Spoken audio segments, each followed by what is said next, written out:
The doctor told me I was cured. The cancer was gone. But no one told me I might not feel like a man afterwards. I survived prostate cancer. My brother is dying from it. And this is the part no one talks about.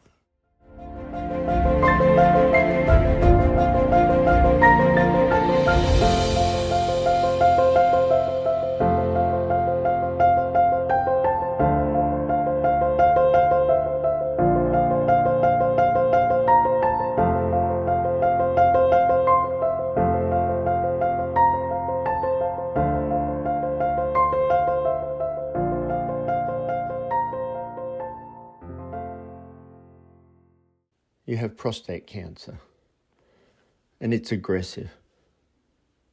That's what the doctor said. I remember sitting there calm on the outside. Inside, I felt like the air had been pulled out of the room. But this wasn't the first time cancer had entered my life. A few weeks earlier, my brother had rung me. He told me he had prostate cancer. But his had already spread into his bones. I can still hear his voice telling me, "You need to get tested. With our history, don't wait." We're a close family.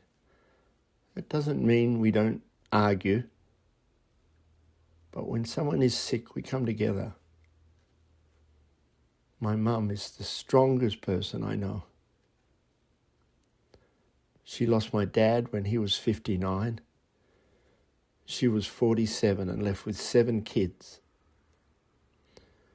She lost my eldest brother when he was 52.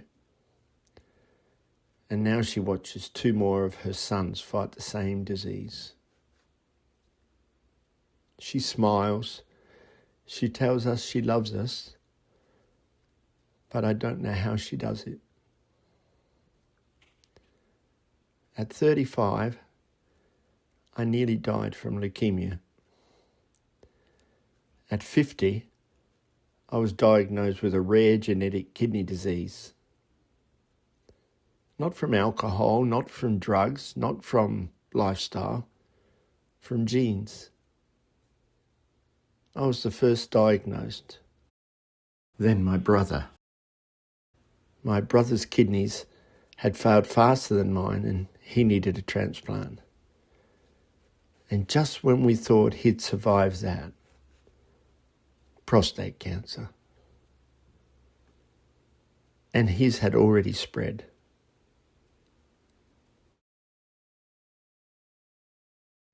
I had my PSA tested, but I think I already knew. The biopsy was humiliating.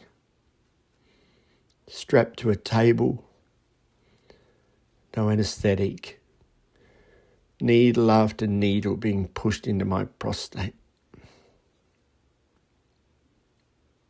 The pain was so intense, but the humiliation was even worse.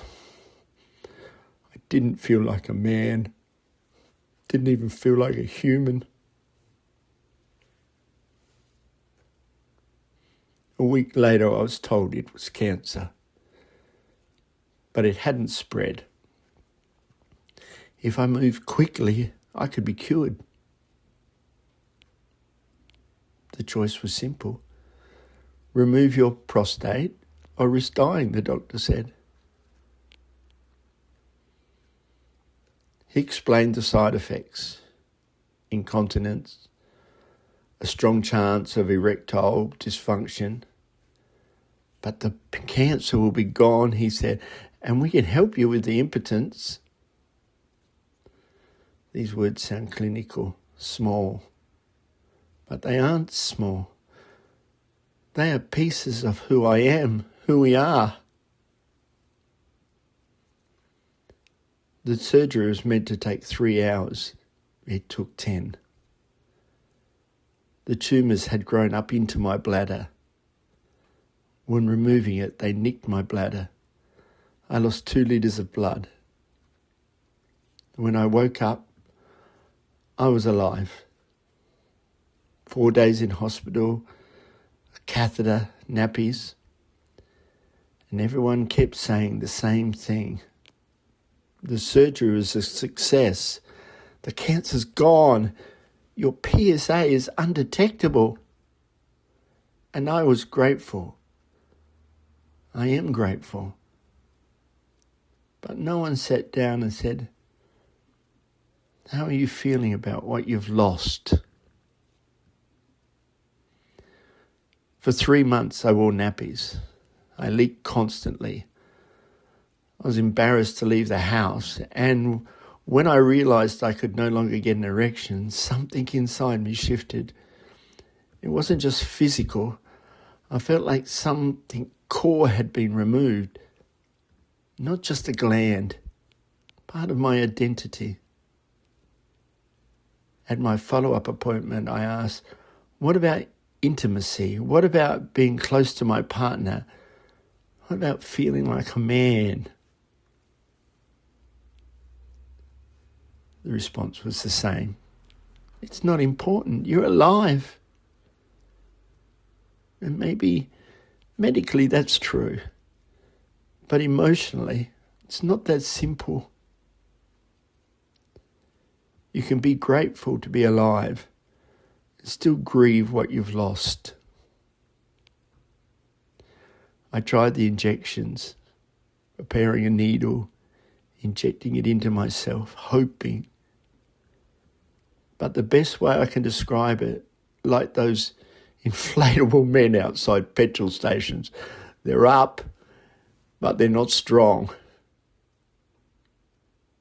And after a while, I just stopped trying. Because each time it didn't work, it felt like another reminder, another confirmation. You're not the man you used to be. Meanwhile, I'm cancer-free. My brother is undergoing chemotherapy, and I'm alive, and he's fighting for his life. And that does something to you.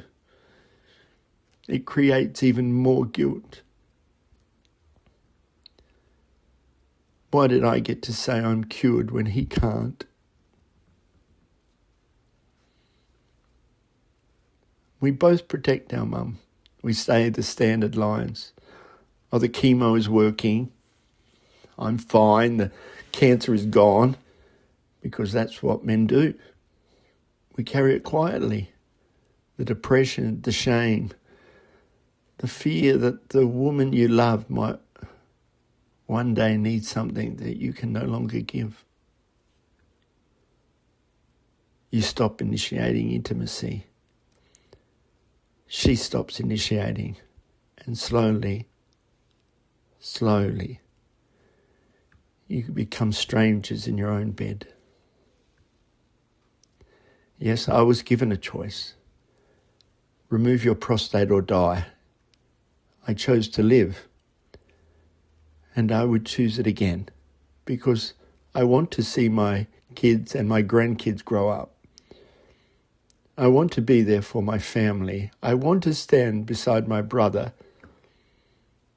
But sometimes, late at night, the question creeps in. If I can't perform, if I can't make love the way I once did, am I still a man? I don't fully know the answer, but I'm trying to learn. To my partner, I know this hasn't just affected me, it's affected you too. There's been nights when I've rolled away because I didn't know how to face it, and you stayed. You've been patient when I've been distant. You loved me when I didn't feel lovable. And I don't say that enough. I don't understand why I'm cured and my brother is still fighting. Sometimes I even feel guilty even saying I'm cured, cancer-free. My mum, she has carried more than most people ever should.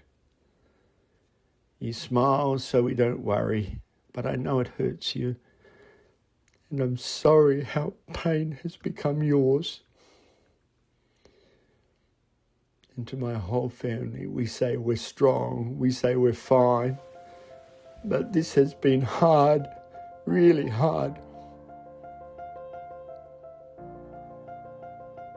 And to any men watching this, if you've had your prostate removed, if you can't get an erection anymore, if you lie awake at night questioning yourself, I need you to hear this. You are not weak for grieving what you've lost, not less of a man because your body changed.